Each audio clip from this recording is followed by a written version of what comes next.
All right, so today we kind of start something, I don't want to say it's hard, but it's kind of a little bit more difficult.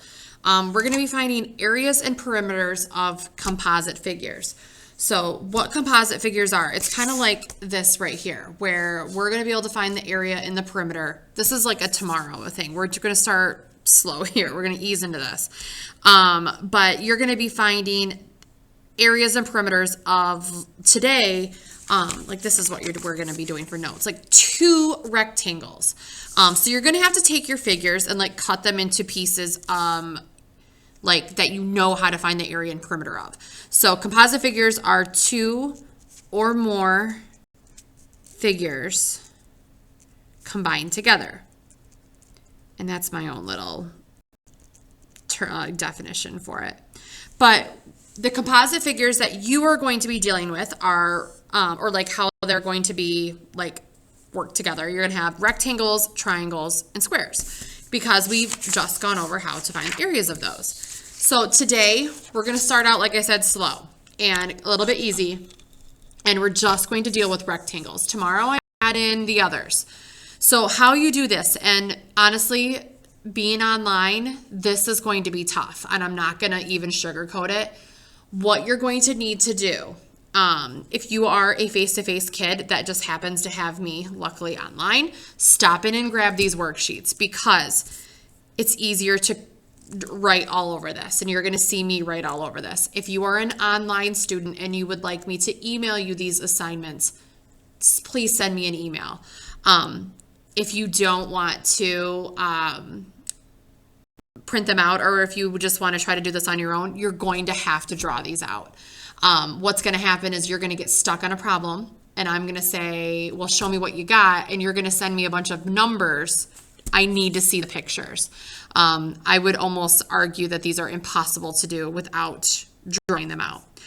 So let me walk you through exactly what I would do for these. So for every single one of these that you're going to see today, you can break them up into rectangles. As you can see here, though, some sides aren't labeled, but knowing that with rectangles, opposite sides are congruent, you can kind of fill in the missing pieces. So I'm personally actually going to start with area, and then I'll move on to perimeter. Not gonna lie, guys, perimeter for these is actually the hard part, which is weird because perimeter the last couple of days has been the easy part. So when you are dealing with these, first thing you need to do is cut them up into like pieces or rectangles, in this case, that you know how to find the area of. So I'm gonna take this and actually draw this down here. And what I've done now is I've created 2 rectangles. So this rectangle, this is kind of nice actually. This is a 2 by 5. So that actually is the length there, and that actually is the length here. So the area of this rectangle, this one is 10. And whenever I find the area of something, I write it inside because area is on the inside.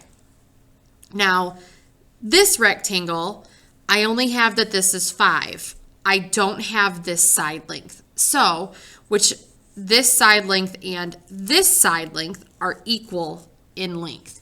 So I need to find it. And they give you information. Everything they give you on these pictures is for a reason.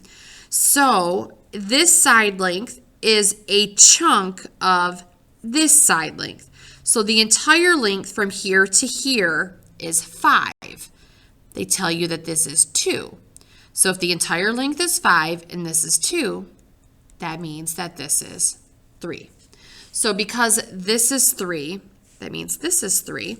And if you look here, now I have 5 and 3. 5 times 3 is 15. So to find the area of the whole thing, you just take 10 plus 15, which is 25. So the area is 25. Like I said, I personally think finding the area is the easiest part of this. So now for perimeter. Now remember, with perimeter, you have to go all along the outside, and you have to account for every single side. I'm going to grab a highlighter because I think it's easier. Like it's going to seem annoying, but I am going to write this out, or make sure at least that I have all of my sides labeled. So I know that this is 5. So I'm going to write that down, and then I'm going to highlight it. So I know that I've already accounted for it for my perimeter. So 5, 2, and 2. 2 and 2 is 4. And then I know that this is 5 and 3. 5 and 3 is 8. Plus, now this little side right here is 5. And this side is 2. And see how I've now outlined my entire figure? So now you just add them all up. 5 plus 4 is 9. 9 plus 8 is 17. 17 plus 5 is 22. 22 plus 2 is 24. So again, the hard part is just going to be making sure that you have all of the sides. Finding the areas is actually going to help you, like that actually helps you a little bit. All right, let's take a look at another one. Let's look at this one right here, and then I'm going to send you off and running on your assignment today. So for this one, we actually do need to like cut this up again. So I'm going to go this way. And what I've done for myself is I have this rectangle has both sides already. 4 times 6 is 24, because remember, I do the area first. Now, 6 is this entire length. So if I look here, I do have this entire length of 5. 9, though, is this entire side length. That would be like this whole entire side length. But I know that this is 4, and remember, they give you everything for a reason. So if this is 4, that means this is 4. So if this whole length is 9, 9 minus 4, you find that this is 5. And 5 times 5 is 25. So add them together, 25 plus 24, you have an area of 49. Now you have to do perimeter, and I'm going to be annoying and write it all out again. So I know that this whole side length was 9. This side length is 5.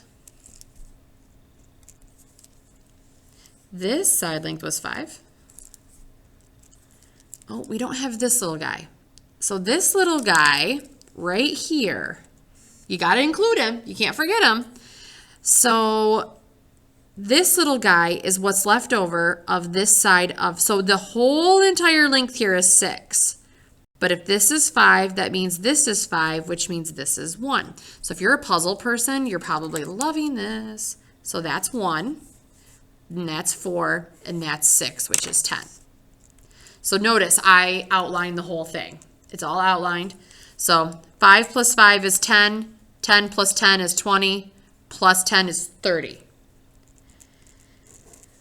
Tomorrow we're going to be doing some of these same things, but we will be adding in some other figures. If this was confusing at all, please make sure you reach out. I have obviously a million more examples I could go over, but I will have more examples tomorrow for you as well with other figures.